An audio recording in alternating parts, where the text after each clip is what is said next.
Let's go next to Michael from Scranton. Michael from Scranton, welcome to the program. Hi, I was wondering, uh, I just forgot my question. Sorry for swearing, and bye. All right, goodbye. There's Michael from Scranton with a very, very strong appearance on the David Pakman Show, which we love to see. Let's go to Magnus from from Sweden. Magnus from Sweden. I don't know that you could have a more perfect call than the last one, but let's try, Magnus. Hello, David, sir. Greetings from Sweden. Can you hear me? I can hear you fine. Great, excellent. Yeah, I'll try my best. Just one question. If Marjorie Greene would be Donald Trump's VP candidate for the 2024 election, do you think this could benefit the Democrats even further to out and vote even more?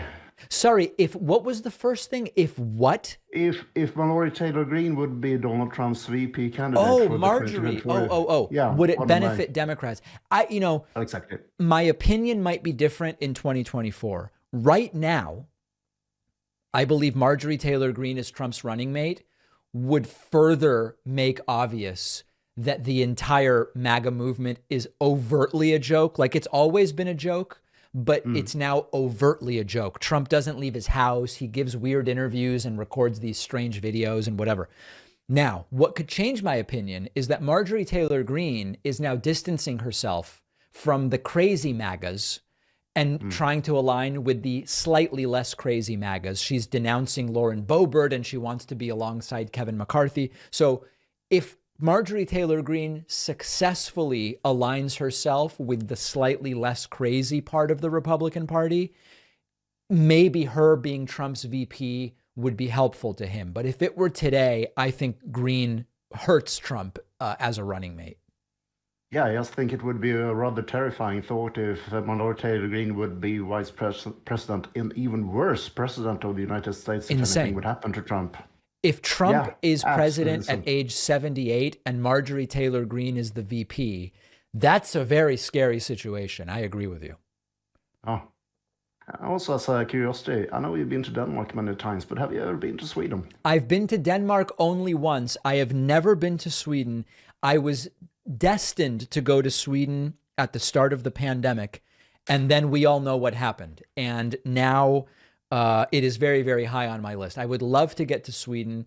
I think I'd prefer to go in late spring or something like that, maybe early summer. But I would absolutely love to go.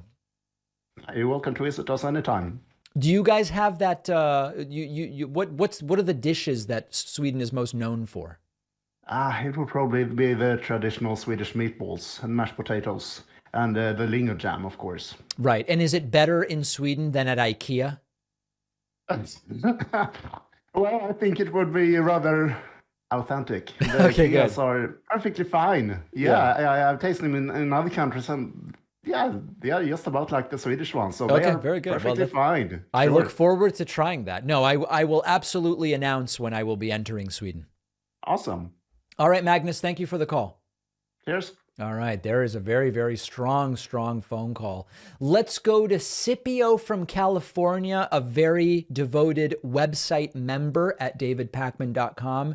Scipio, welcome to the show. What's on your mind? Sir David, sir, protector of the realm, sir, do I sound okay? You sound great.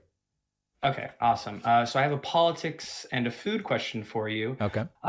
So we all know the McCarthy debacle that kind of just ended with the speaker. How do you think that's going to affect the Republican Party, specifically going into 2024, into the general election? It's too early to say. The question is, can Republicans credibly make the case that they are now united and stand for something over the 2 years that they are going to govern? Or does this rupture or fracture get worse and worse and devolve into more partisan infighting? We have to wait and see. I don't think we know yet. Okay. Very good. Then the food question I have for you is, I'm Mexican American, so there's a lot of Mexican cuisine that I like, but I know you're from Argentina. Right. Is there any Argentinian, I don't know if that's the right way to put it. Is there any dishes from Argentina that I should try or that you recommend? Absolutely. I mean, there's just so many. I mean, Argentinian style empanadas would be very, very high on the list. We're talking about oven baked, not deep fried. You understand what I'm saying, right? Yeah. We're not going to throw those things in a deep fryer and just fry them into submission. We're going to bake them. Yeah. The thing about a lot of Argentinian food is that it's from somewhere else. Like one of my favorite dishes is milanesa, but the term Milan, Italy, is literally in the name. It's really an Italian dish. You know, the thing about Argentinian dishes, there's Argentinian style pizza, which is its own thing, but pizza is not strictly speaking Argentinian. You know, there are so many things to try, but the oranges of many of them are really in other countries. Oh, okay. Well, I like how you said oranges. Great. Well, thanks for taking my call. I really appreciate it. I hope you have a good rest of your day. All right. Scipio from California. Always great to speak to you. Folks, that's all I've got. I know there's 50 people who are furious. I know it. But I can't get to everybody every time. We will take calls again, and I hope to speak to you soon.